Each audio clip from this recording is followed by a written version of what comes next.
Human nature है, आप अपने आसपास भी देख सकते हैं। जो इंसान कमजोर होता है वो अपने आप को ओवर मजबूत दिखाता है, अपने आप को ताकतवर महाशक्तिशाली वो दिखाने की कोशिश करता है जो कमजोर होता है। जो अंदर से कमजोर होता है वो बस वो दिखावा करता है कि मैं बहुत ताकतवर हूं, ताकि लोग इस भ्रम में रहें कि हाँ भाई बड़ा ताकतवर है। दोस्तों, इजराइल कमजोर पड़ गया है, ये मेरी बात नहीं है, ना मैं इजराइल की मतलब इमेज को गिराने के लिए, इजराइल को ज़बरदस्ती कमज़ोर बताने के लिए ये नहीं कर रहा हूँ। IDF, इजराइल की फ़ौज के एक्सपर्ट के द्वारा एक रिपोर्ट बताई गई है, जारी की गई है, जिस रिपोर्ट को इजराइल के अखबारों ने ही छापा है, जिसमें IDF के द्वारा बताया गया है कि इजराइल की जो एयर डिफेंस है, इजराइल के जो हवा में मार के गिरा देने वाले हमलों को रोकने की जो क्षमता है, यानी एयर डिफेंस सिस्टम है इजराइल का, काफ़ी कमज़ोर हो चुका है। नहीं मान रहे ना आप? पता था नहीं मान, लगाओ रिपोर्ट, ध्यान से देखिए। इस रिपोर्ट में साफ साफ है, द जेरूसलम पोस्ट, इजराइल का बड़ा अखबार, IDF air defence too weak, land forces lack independence, source says. दोस्तों, कहने का मकसद ये है, इस रिपोर्ट को जो पूरा पढ़ा गया है हमारे द्वारा, उसमें कुछ पॉइंट्स हैं। IDF ने कहा है कि अब देखिए, आप जो रेगुलर देख रहे हैं, आपने देखा कि हिजबुल्लाह के मिसाइलों को और ड्रोन को इजराइल नहीं रोक पाया। नेतन्याहू के घर पर 2-2 बार ड्रोन पहुंच के टकरा भी गया, इजराइल नहीं रोक पाया। इजराइल का एक पूरा शहर 100% डैमेज हो चुका है, जो मैंने 2 दिन पहले दिखाया था। इजराइल ड्रोन तक को नहीं रोक पाया। किसके ड्रोन को? हिजबुल्लाह के ड्रोन को। 20 मिसाइलें दागी जा रही हैं तो वो 7-8 मिसाइलों को रोक पा रहा है, बाकी मिसाइलें गिर रही हैं। पता दुनिया को इसलिए नहीं चल रहा है क्योंकि इजराइल ने बैन किया हुआ है कि डैमेज और अपने नुकसान की तस्वीर सोशल मीडिया और मीडिया में नहीं जानी चाहिए। जो दिखता है वो बिकता है। लोग सोचने लगे कि अरे इजराइल तो बहुत मजबूत है, लेकिन इजराइल का आयरन डोम, रिपोर्ट में है, इजराइल का आयरन डोम और दूसरे शॉर्ट एयर डिफेंस सिस्टम भी पूरी तरह से बेकार हो रहे हैं। हत्ता कि रिपोर्ट में ही है, जो ग्राउंड फोर्सेस हैं वो इन एयर सपोर्ट पर ही डिपेंड होती हैं।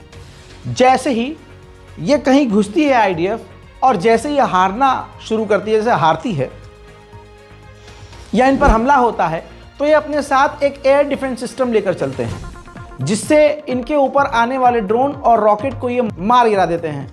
अब वो चीज़ इजराइल के पास नहीं है, कमज़ोर पड़ चुकी है। और IDF ने माना है कि जो ग्राउंड फोर्सेस हैं उनको आज़ादी ही नहीं है, क्योंकि वो आगे बढ़ नहीं सकते, क्योंकि एयर डिफेंस सिस्टम कमज़ोर है।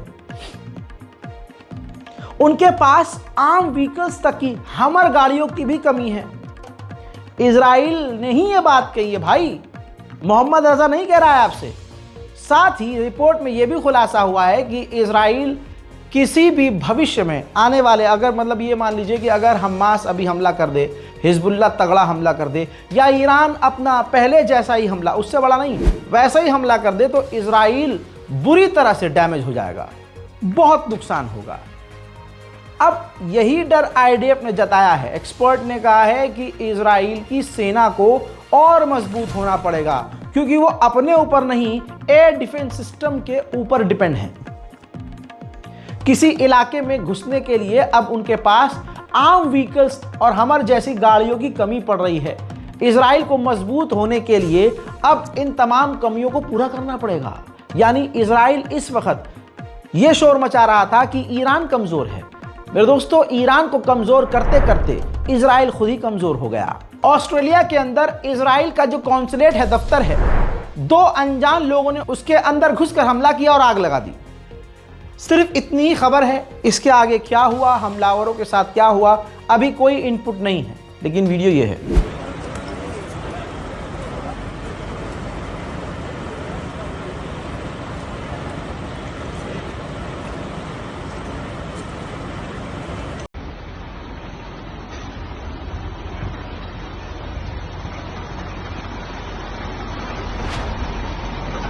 हजरात, दुनिया भर के 1000 वैज्ञानिकों ने, इन वैज्ञानिकों में एक्सपर्ट से लेकर गोल्ड मेडल जीतने वाले और टॉप लेवल के वैज्ञानिक हैं, जिसमें न्यूरो साइंटिस्ट हैं, मेडिकल साइंटिस्ट हैं और न्यूक्लियर साइंटिस्ट समेत दुनिया भर के तमाम तरह के वैज्ञानिक मौजूद हैं।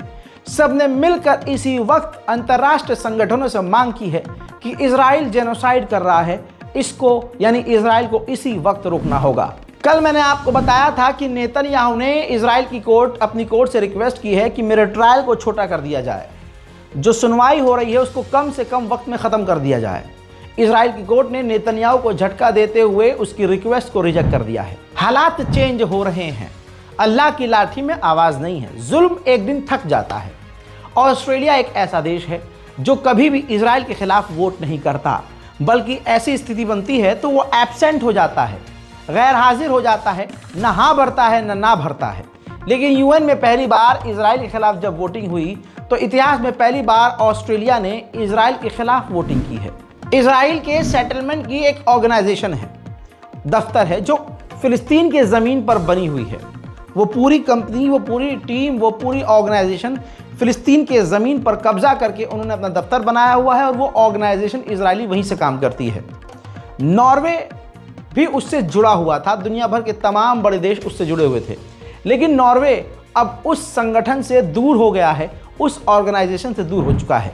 वहीं ईरान के जर्नल का एक बयान आया है, उन्होंने कहा है कि हम सादिक 3 इजराइल के खिलाफ ऑपरेशन जरूर करेंगे। वक्ती के इमाम मा, फरमानदे कुल क़वाए मा, फरमानदे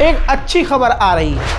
सऊदी अरब के अखबार को सऊदी अरब में रहने वाले ईरान के एम्बेसडर ने इंटरव्यू देके कहा है कि सऊदी अरब से हमारे रिश्ते पहले से बहुत बेहतर हो चुके हैं, कई नए कदम उठाने वाले हैं हम लोग दोनों मिलकर, और आने वाले समय में सऊदी अरब से हमारे यानी ईरान के रिश्ते सबसे बेहतर हो जाएंगे। इराक की राजधानी बगदाद में सीरिया के विदेश मंत्री, ईरान के विदेश मंत्री और इराक के विदेश मंत्री सीरिया के मामले पर जो वहां चल रहा है उस पर मीटिंग करने वाले हैं कुछ ही देर में। वहीं north Korea Kim Jong Un की गवर्नमेंट ने भी सीरिया को ही सपोर्ट किया है। सीरिया में आतंक जारी है। बशर अल असद के जो वालिद हैं उनकी मूर्ति भी तोड़ दिया है, स्टैचू उनका आतंकियों ने तोड़ दिया है।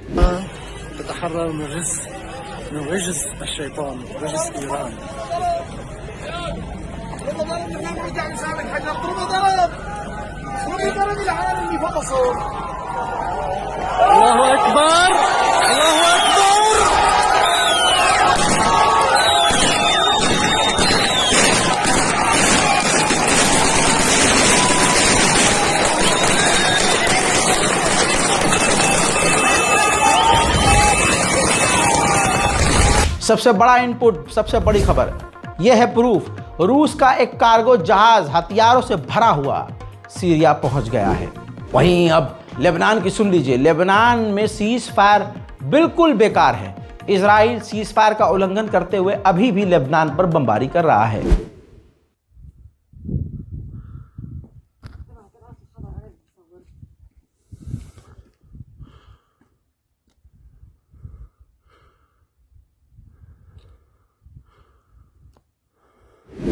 सिर्फ इतना ही नहीं, लेबनान में अभी भी इजराइल लेबनीज के मकानों को तोड़ रहा है। यह कैसा सीज फायर है?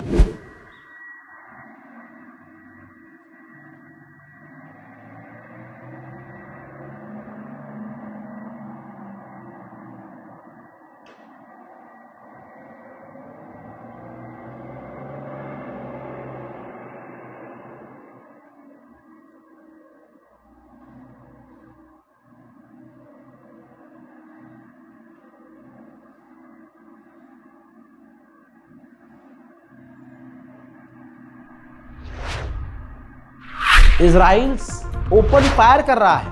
सीज फायर का उल्लंघन बैक टू बैक। देखिए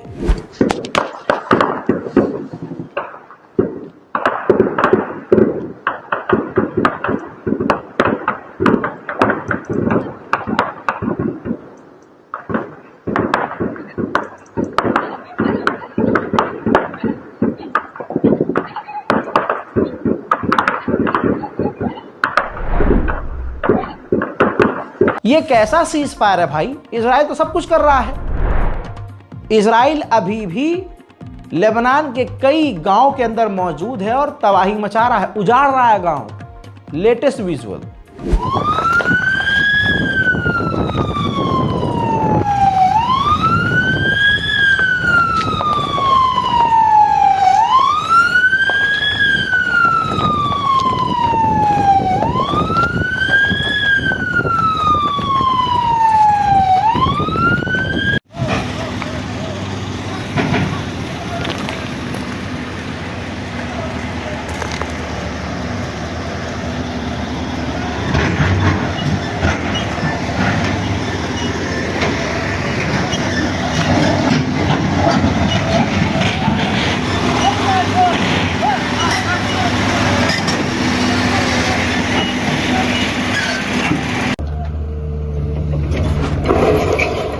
इजराइल के जो हथियार, जो टैंक, मेरे साथ ये तस्वीर देखिए, जो टैंक, जो हथियार जहां हैं लेबनान में, वो टैंक अभी वहीं हैं।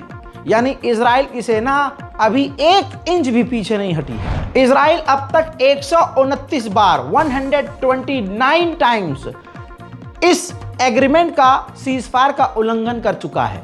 मजाल है दुनिया की कोई भी ऑर्गेनाइजेशन इजराइल पर सवाल उठाए। वहीं मेरे दोस्तों, हिजबुल्लाह ने कहा कि हमारे सब्र का इम्तिहान ले रहा है इजराइल, लगातार सीज फायर का उल्लंघन करके।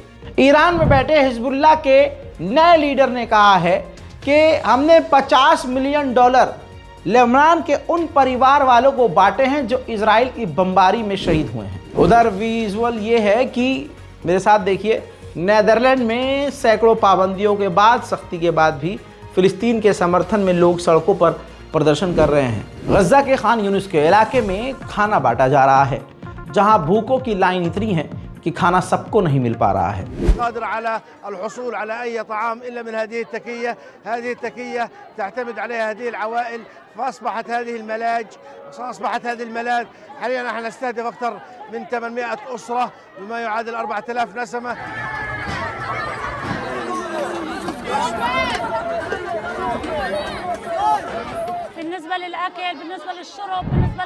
फिलिस्तीनियन ह्यूमन राइट ऑर्गेनाइजेशन के लॉयर ने कहा है कि गाजा इंटरनेशनल लॉ का, अंतर्राष्ट्रीय कानून का कब्रिस्तान बन चुका है। I think ICC judges made history and they put an end for the entire impunity Israel enjoyed for tens of years. We are heading to a new era where Israel will be very aware about any consequences in the future. Definitely, whether Israel like or not, this will work like a snowball and no power on earth will stop it.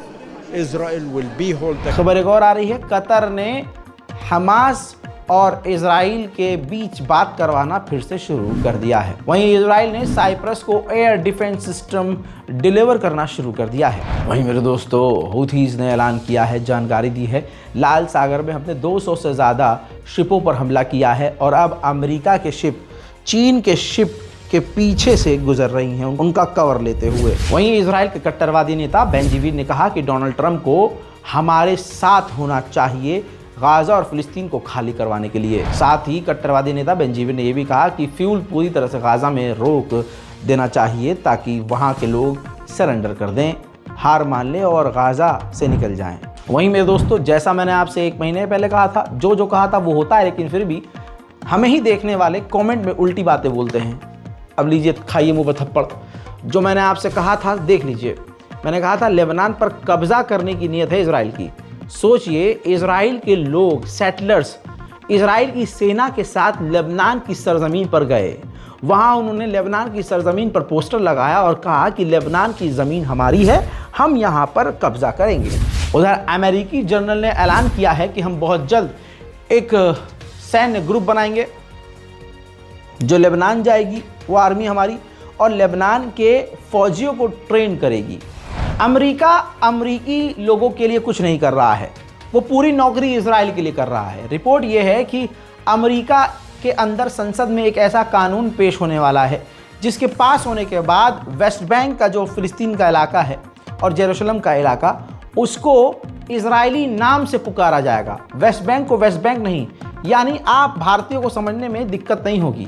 जैसे अलीगढ़ को हरिगढ़ कर दिया, जैसे बनारस को वाराणसी कर दिया और उसको अपना कह के ठप्पा लगा दिया गया। वहीं मेरे दोस्तों, जो अंधभक्त दिन रात मुसलमानों को और फिलिस्तीनियों को गाली बक रहे हैं, उनकी औकात एक बार फिर से याद दिलाना चाहूँगा। उनके मुंह पर इंडियन गवर्नमेंट ने ही मूत दिया है। बताना चाहूँगा, रिपोर्ट लगाते हैं स्क्रीन पर।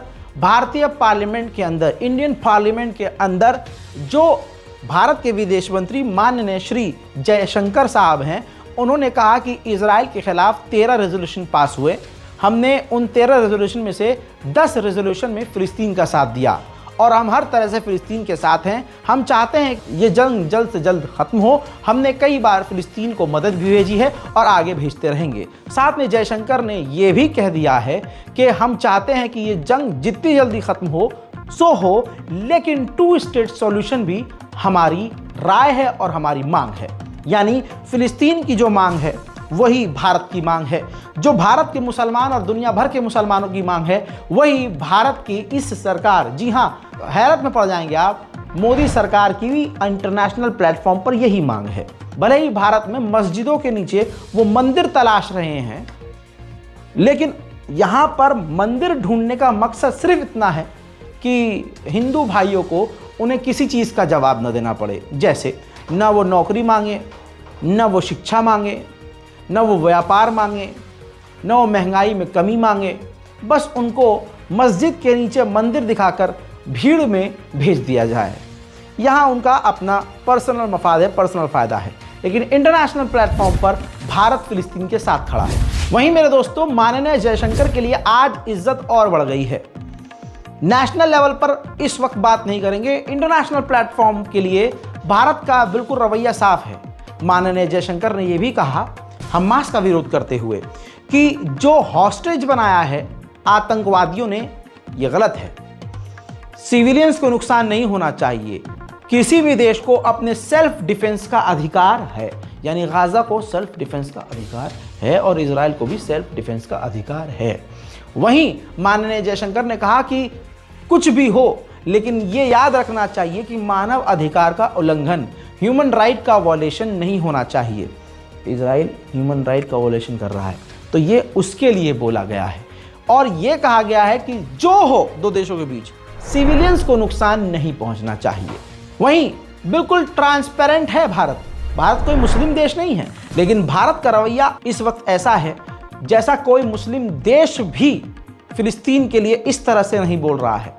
यानी माननीय जयशंकर ने यह भी कह दिया कि इजराइल ने हमारा हर मुद्दे पर साथ दिया है, हर जगह साथ दिया है, डिफेंस सेक्टर में, इंफ्रास्ट्रक्चर में और व्यापार में साथ दिया है। लेकिन हम फिलिस्तीन स्टेट यानी फिलिस्तीन को अलग देश बनाने की समर्थन में हम हैं और हमारी नियत ही यही है कि फिलिस्तीन को अलग देश घोषित किया जाए। यह भारत का रवैया है। इस वीडियो को इतना शेयर कीजिए कि अंधभक्तों के ततैये लग जाएं। इस रिपोर्ट को शेयर कीजिए, अपनी राय कमेंट में लिखिए, चैनल को कर लीजिए सब्सक्राइब। आप देख रहे हैं रज़ाग्राफी अनस्क्रिप्टेड। जय हिंद।